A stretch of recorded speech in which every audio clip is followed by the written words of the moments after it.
What's up, gang? Welcome to another extremely high quality review, and today we're going to be covering the Lamzu Thorn.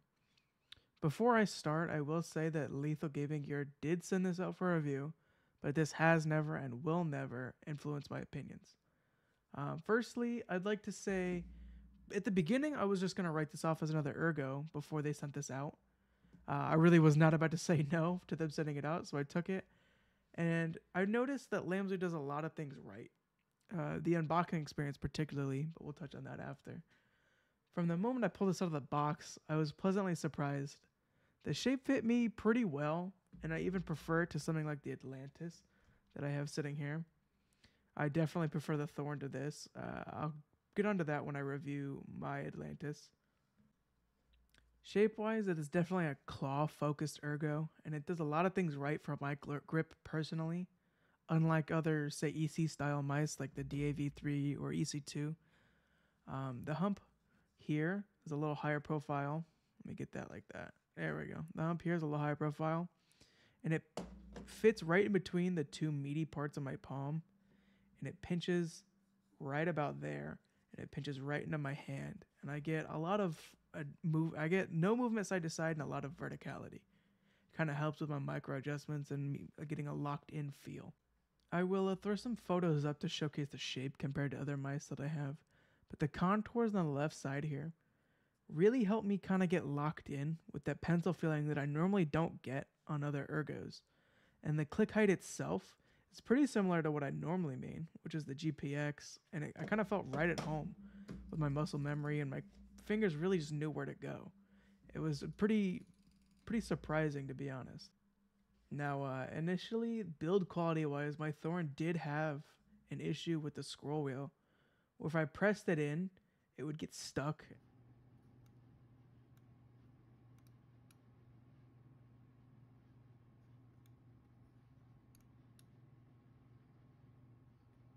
Okay, and it was annoying for like the first day or so, first couple games. And then after that, it just disappeared. I can't even get it to happen again, even if I tried. The issue went away on its own. And I haven't seen that with any other people's copies. I asked Lethal, and they said that their copy didn't even have that. So I think it was just like getting stuck on some Mylar pad that's in there with the adhesive, and the adhesive just wore out. So it doesn't happen for me anymore. Since that disappeared, my build quality is basically flawless. There isn't any creaking or flexing to be seen anywhere. Only if you squeeze the top to the bottom, but you don't be doing that in game. But like, there's no creaking when I squeeze the sides. I can't get it to flex. It's pretty solid all around. It does use the PCB to support the sidewalls, so that kind of helps it feel more rigid and a little bit more premium when you squeeze it, because there really isn't any shelf flex to be seen anywhere. Now, the weight balancing on it is also very, very nice, rivaling something like the G Pro X, where it just sort of feels lighter in hand because of how good the weight balancing is. When swiping your mouse on the pad, there really isn't any issues with being unbalanced on one side. You notice it kind of just evenly glides. There's no extra glide in the front of the back with the weight balancing. Unlike something like the X2 Mini, where you can see it kind of goes to one side because it's a little back heavy. So the front has a little less friction, and it kind of feels swayed to go that direction. My only real gripe with the mouse, and I really, really have to nitpick to find it, is the side buttons are placed a little too high for me. I really have to lift my thumb up. Like if I could showcase here. I really have to lift my thumb up to where I normally grip it, or I have to move my finger to find the button. And sometimes I kind of forget where they are in game, and I stumble to find them. But outside of that, that's me really nitpicking and searching for issues. And the scroll wheel's a little too recessed, so I kind of gloss over it. I did notice, like, when I was pressing down on the mouse 3, which is the scroll wheel here, there was something I couldn't quite put my finger on that I had an issue with, and that was when you press it down, it kind of feels plushy, and that's because there's a little gap in between the rubber, the scroll wheel, and the plastic, and it kind of adds it makes you take a little effort to press it down. Now that can be fixed with a little adhesive or something, and it's not a really bad issue, but it's just something to be noted. There's a little plush to it, and the lack of adhesive just kind of pretty obvious when you press it down. The 4K implementation on my unit also feels pretty indistinguishable compared to something like Razer 4K or Pulsar 4K. I just think it's an overall solid implementation. I know some people say you can't tell the difference with 4K, and I personally did in game. For example, my micro adjustments felt a little better overall. It was a little bit smoother. I was a little bit more consistent, but I wouldn't say it's game changing. I wouldn't say that if you have a 1K mouse, like if you have the Atlantis V1, for example, and it's 1K only, I wouldn't say you're going to be a better player when you switch to the 4K version. But I do think it is actually an improvement. The battery life itself hasn't had any real issues because I charge it every night. But from what I can tell, it lasts 2 to 3 days on 4K fully charged.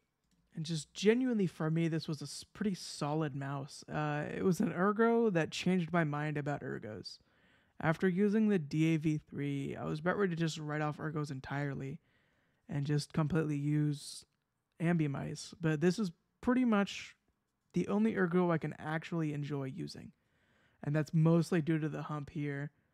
And it's got a thinner length than something like the DAV3 and a lower click height. And it's a little thinner grip width, and it's pretty similar grip width to something like the G Pro X. So that's another reason why I got used to it pretty quickly, is because it was the click height and the grip width also feels pretty similar to the GPX to me personally. And I would definitely recommend that you grab this mouse if you don't like the size of Ergos normally and you're a medium to large-handed user. I can even get away with a fingertip on this, which is really is weird to me. The fact that I can fingertip an Ergo so easily. You don't normally see that with something like a mouse like this. But it's pretty I'm pleasantly surprised with this mouse, I would say.